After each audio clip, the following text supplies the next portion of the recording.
Good morning, friends. So I welcome you all to the next session of geography class. That's manufacturing industries. Myself Shivaraj. So in this class, let us discuss the jute textiles. So last class ಅಲ್ಲಿ ಏನು cotton textiles ನ discuss ಮಾಡಿದ್ವಿ. ಈ class ಅಲ್ಲಿ jute textiles ನ discuss ಮಾಡೋಣ. So India is the largest producer of jute, raw jute and jute goods ಅಂತ. raw jute ಅಂತಂದ್ರೆ ಏನು? So jute crop production ಕೂಡ ಇಂಡಿಯಾ ಫಸ್ಟ್ ಇದೆ. ಮತ್ತೆ ಅದರಿಂದ ಸೊ ಅದರಿಂದ ಯೂಸ್ಫುಲ್ ಪ್ರಾಡಕ್ಟ್ಸ್ ಏನೇನು ತಯಾರು ಮಾಡಬಹುದು. ಸೊ ರಾ ಮೆಟೀರಿಯಲ್ ಅನ್ನೋದು ಜೂಟ್.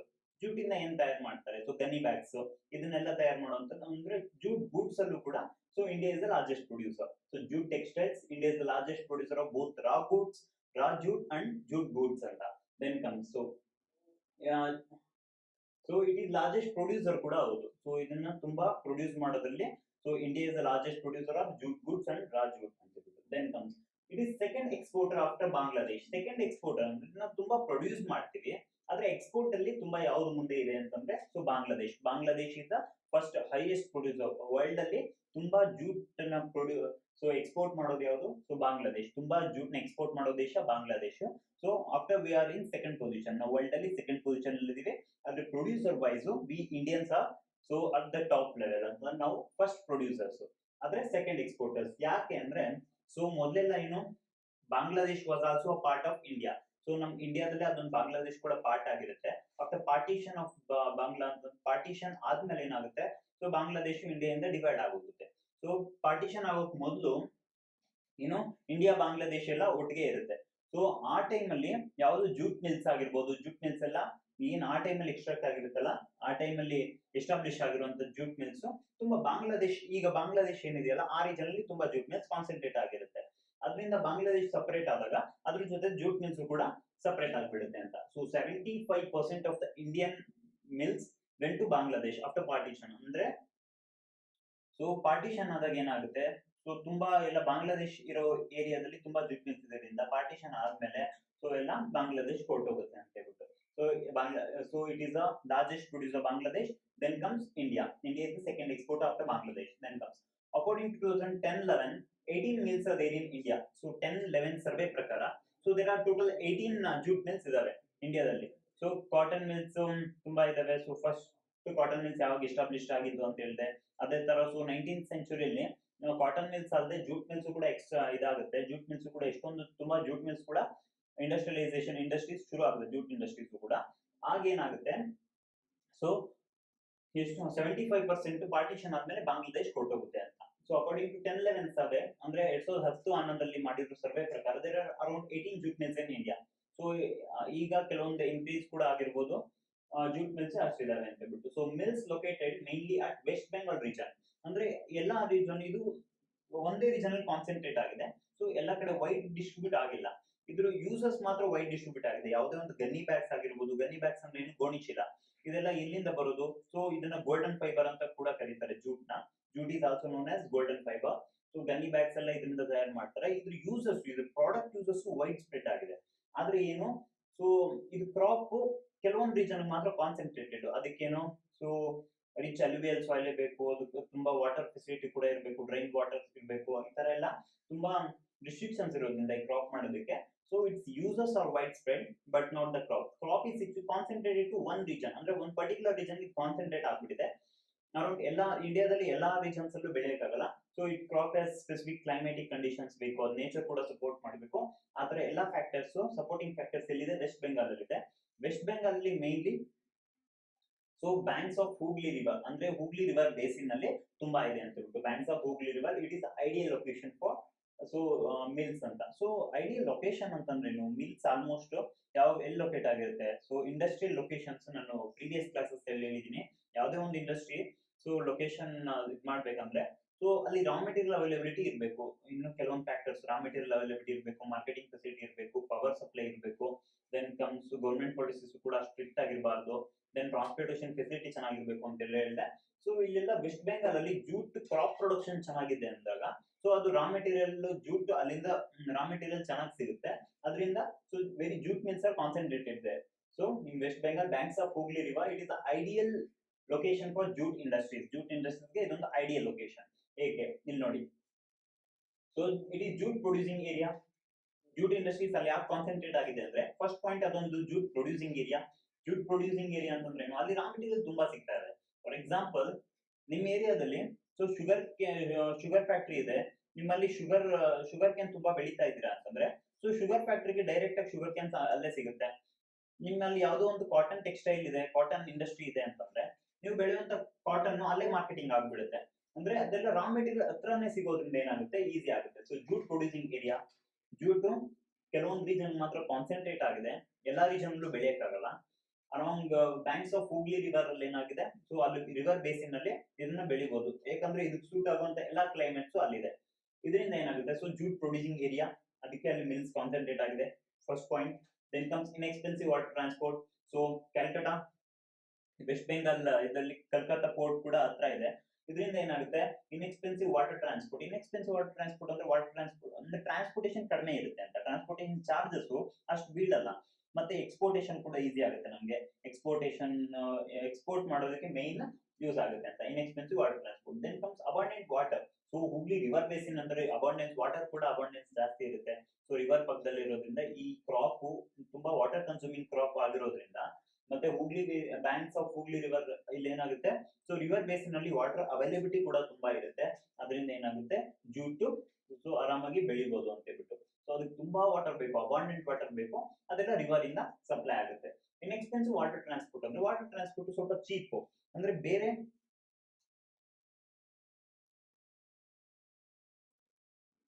ಟ್ರಾನ್ಸ್ಪೋರ್ಟ್ಸ್ ಗೆ ಕಂಪೇರ್ ಮಾಡ್ಕೊಂಡ್ರೆ ವಾಟರ್ ಟ್ರಾನ್ಸ್ಪೋರ್ಟ್ ಸ್ವಲ್ಪ ಚೀಪ್.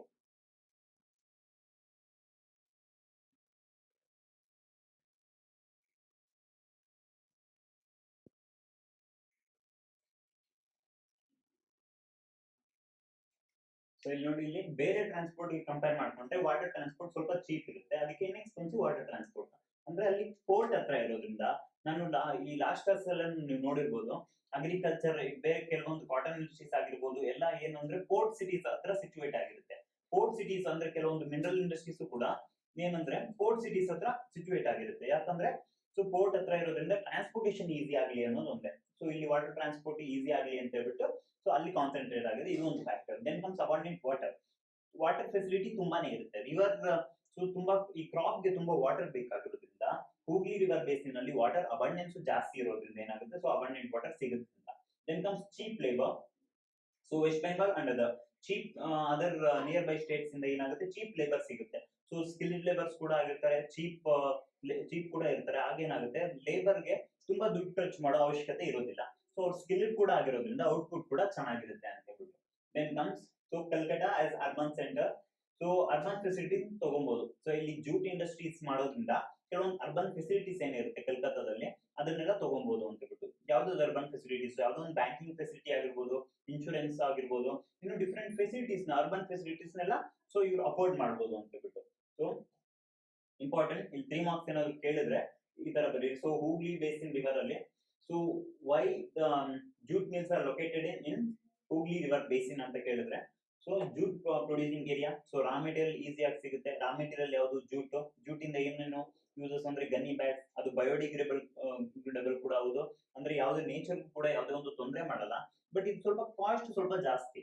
ಸೊ ನೇಚರ್ ತೊಂದರೆ ಮಾಡಲ್ಲ, ಅದು ಕಾಸ್ಟ್ ಜಾಸ್ತಿ. ಯಾಕಂದ್ರೆ ಜೂಟ್ ಯಾಕೆ ಕಾಸ್ಟ್, ಜೂಟ್ ಪ್ರಾಡಕ್ಟ್ಸ್ ಅಂದ್ರೆ ಒಂದ್ ರೀಸನ್, ಜೂಟ್ ಎಲ್ಲಾ ಕಡೆ ಬೆಳೆಯಕ್ಕಾಗಲ್ಲ. ಸೊ ಅದಕ್ಕೆ ಕೆಲವೊಂದು ರಿಸ್ಟ್ರಿಕ್ಷನ್ಸ್ ಇದೆ.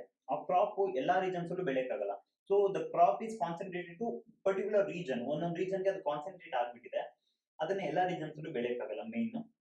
ಮತ್ತೆ ಸೊ ಜೂಟ್ ಇಂಡಸ್ಟ್ರೀಸ್ ಏನು ರಾ ಮೆಟೀರಿಯಲ್ ಅಷ್ಟು ಈಸಿಯಾಗಿ ಸಿಗಲ್ಲ. ಸೊ ಇದಕ್ಕೆ ಏನು ತುಂಬಾ ವಾಟರ್ ಕೂಡ ಬೇಕು, ವಾಟರ್ ಅಬಂಡೆನ್ಸ್ ಕೂಡ ಜಾಸ್ತಿ ಇರಬೇಕು ಅಂತ ಹೇಳ್ಬಿಟ್ಟು. ಅದಕ್ಕೆ ಒಂದು ಜೂಟ್ ಮಿಲ್ಸ್ ಎಲ್ಲಾ ಕಡೆ ಇಲ್ಲ, ಕೆಲವೊಂದ್ ಕಡೆ ಮಾತ್ರ ಇದೆ. So mainly banks of Hooghly river we see jute industries ಅಂತ ಹೇಳ್ಬಿಟ್ಟು. Then first jute producing area ಅಂತ ಬರೀರಿ. ಇನ್ಎಕ್ಸ್ಪೆನ್ಸಿವ್ ವಾಟರ್ ಟ್ರಾನ್ಸ್ಪೋರ್ಟ್, ಅಲ್ಲಿ ಕಲ್ಕತ್ತಾ ಪೋರ್ಟ್ ಹತ್ರ ಇರೋದ್ರಿಂದ ವಾಟರ್ ಟ್ರಾನ್ಸ್ಪೋರ್ಟ್ ಕೂಡ ಈಸಿ ಆಗುತ್ತೆ. ದೆನ್ ಅಬಂಡೆಂಟ್ ವಾಟರ್ ಫೆಸಿಲಿಟಿ ಕೂಡ ತುಂಬಾನೇ ಇದೆ. ದೆನ್ ಚೀಪ್ ಲೇಬರ್ ಸ್ಕಿಲ್ಡ್ ಆಗಿರೋದ್ರಿಂದ, ಮತ್ತೆ ಅವರು ಚೀಪ್ ಆಗಿರೋದ್ರಿಂದ, ಸೊ ವೆಸ್ಟ್ ಬೆಂಗಾಲ್ ಆಗಿರ್ಬೋದು, ಅಕ್ಕಪಕ್ಕ ಸ್ಟೇಟ್ಸ್ ಆಗಿರ್ಬೋದು, ಸೊ ಅಲ್ಲೆಲ್ಲ ಲೇಬರ್ಸ್ ಕೂಡ ಚೆನ್ನಾಗಿ ಸಿಗ್ತಾರೆ. ಸೊ ಅಲ್ಲಿ ನಿಯರ್ ಬೈ ಡಿಸ್ಟ್ರಿಕ್ಟ್ಸ್ ಅಲ್ಲಿ ಏನಾಗುತ್ತೆ, ಲೇಬರ್ಸ್ ಕೂಡ ಸೊ ಒಳ್ಳೆ ಲೇಬರ್ಸ್ ಸಿಗ್ತಾರೆ, ಔಟ್ಪುಟ್ ಕೂಡ ಜಾಸ್ತಿ ಇರುತ್ತೆ ಅಂತ. So then comes Kolkata as urban center, so they can afford urban facilities like banking, so ಇನ್ನೊಂದೇನು ಇನ್ಶೂರೆನ್ಸ್, ಇದನ್ನೆಲ್ಲ ಅಫೋರ್ಡ್ ಮಾಡಬಹುದು ಅಂತ. Then comes first jute mill was established in Kolkata In the year,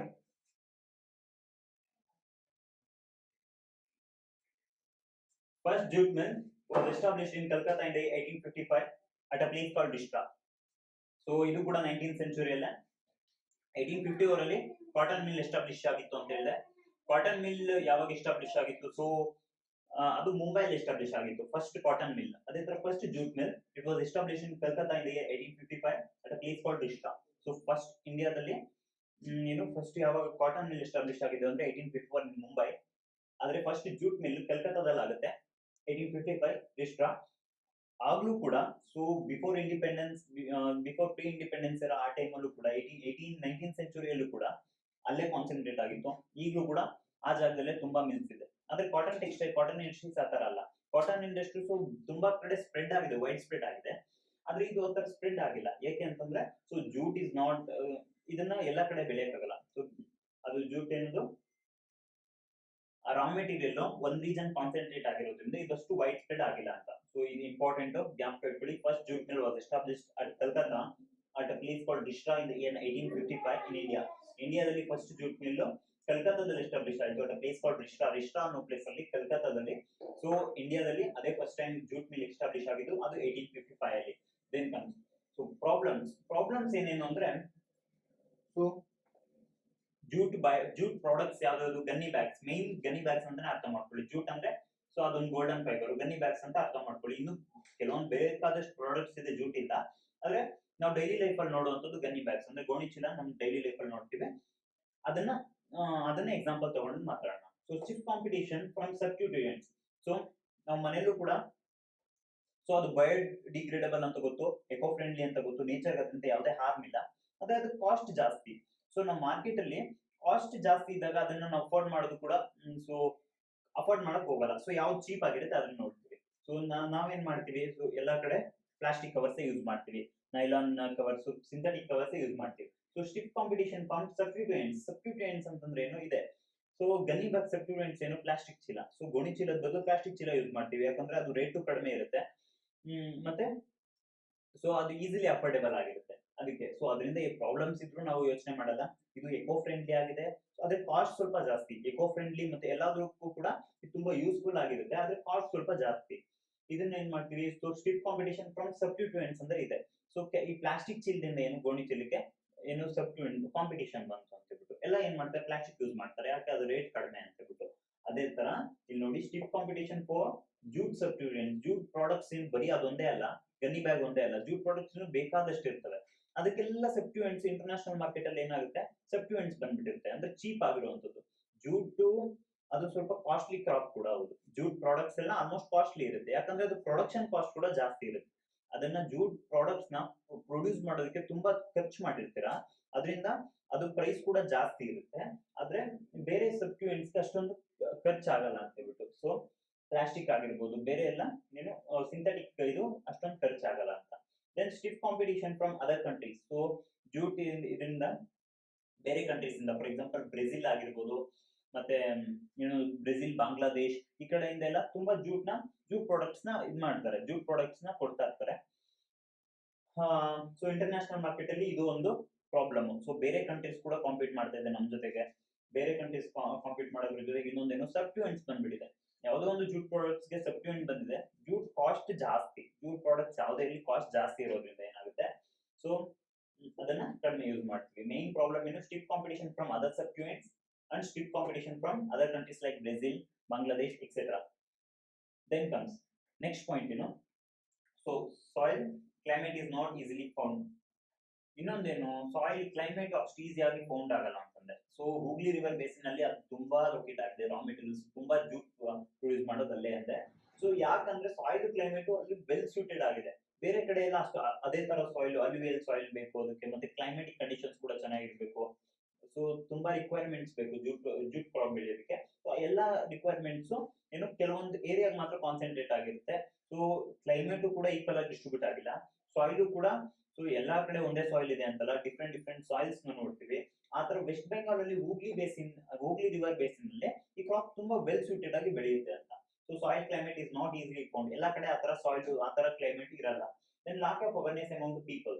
so ನಾವು ಕೂಡ ಏನು ನಮ್ಮಲ್ಲೂ ಕೂಡ awareness ಇಲ್ಲ. ನಾವು ಏನ್ ಮಾಡ್ತೀವಿ, ಸೊ ಏನು ಚೀಪ್ ಆಗಿರೋದನ್ನ ಯೂಸ್ ಮಾಡ್ತೀವಿ.